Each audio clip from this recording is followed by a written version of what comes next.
Ooh, welcome to Feed Dump, where this week we are all video games that we are hotly anticipating. I'm, of course, bravely second. Seriously, put it in my goddamn eyes already. Joining me this week is Bloodborne. You are not wanted here! And Grim Fandango Remastered. We'll soar like eagles, Manny. Eagles on pogo sticks! Police in Manchester are looking for a man who poured 20 gallons of oil on a shop floor and then took off, giving them the slip. Punt, foul! I used to work at a grocery store. This is a paramount dick move. Do you know how hard it is to mop oil? It is not easy.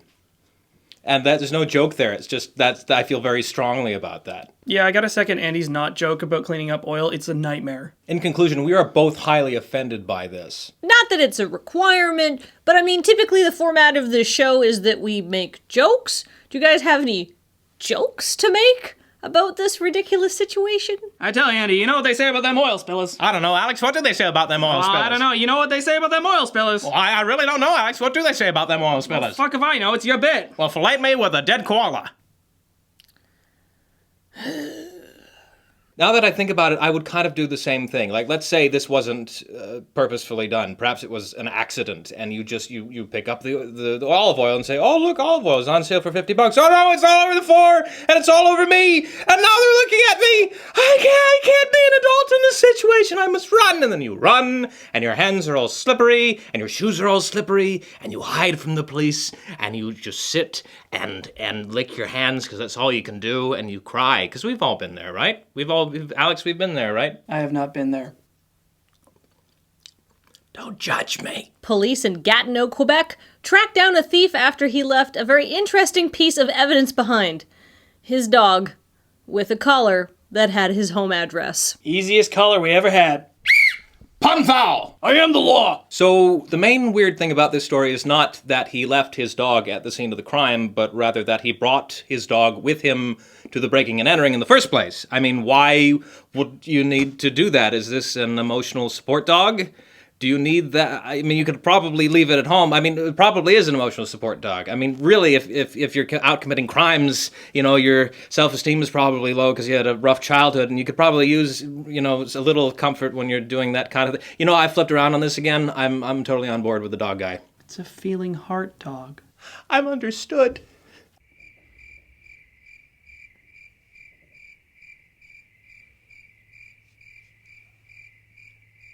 Well, Andy, since you're feeling so empathetic today, perhaps you can help us puzzle out what this guy was possibly thinking. Here's how it went down. People at the Talbot Denture Clinic locked it up and went for lunch. And when they came back, there was holes in the wall, a laptop, and $5 was missing. But they had, however, gained a dachshund. So they called police. Apparently, the guy had come in and through a hole in a wall from a neighboring business, taken the laptop, taken $5 in a charity donation bin, left his dog behind. And so they're like, well, this dog belongs to this guy who lives here. And they went to his house and they found the laptop and the $5 bill. Well, a $5 bill. They don't know if it was the same $5 bill. Chances are high. Probably so was he. So he brings his dog and a huge drill to work. To his job. Right. To rob. Is robbing a job? Is it a rob job? Well, I mean, you don't get a T4, but I think you qualify as an independent contractor. It's like a reverse contractor. You go to the Rob job. What if your name's Rob? Does that get confusing? I imagine so. Rob showed up to the Rob job and he robbed everybody? That's a paperwork nightmare. Yeah. That makes sense. It's like someone named Rob Job, first of all, is going to get to the dentist's office, perhaps to get his filling put in, is intimidated by the other drills, so brings a larger drill to scare the other drills away, and naturally brings his dog for emotional support, and also dogs like teeth. Just people know that. Dogs like teeth. So you bring your dachshund? Dachshund?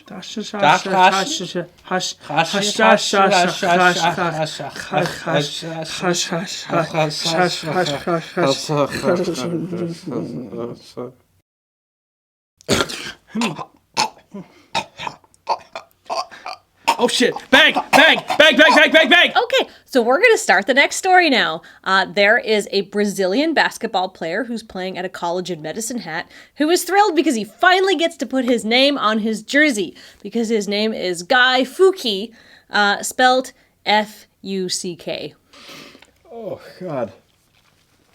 Wait, did you say his name is Guy Fuck? No, not Guy Fuck, Guy Fuki. It's German and it means fox, allegedly. No. Guy Fuck is a movie I heard about. Don't be ashamed, Alex. Everybody's into their stuff.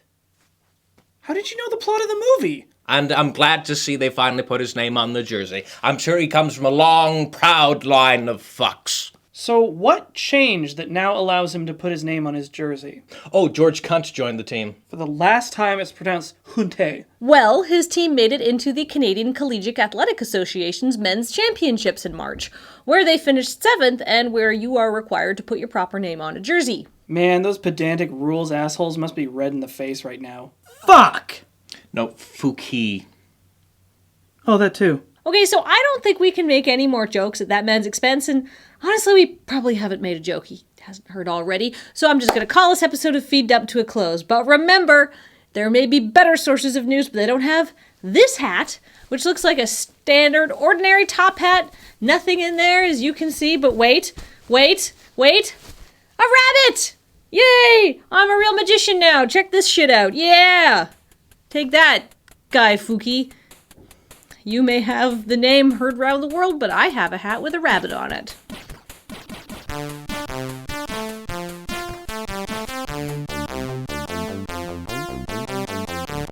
Guy brings his dog and a huge drill to work.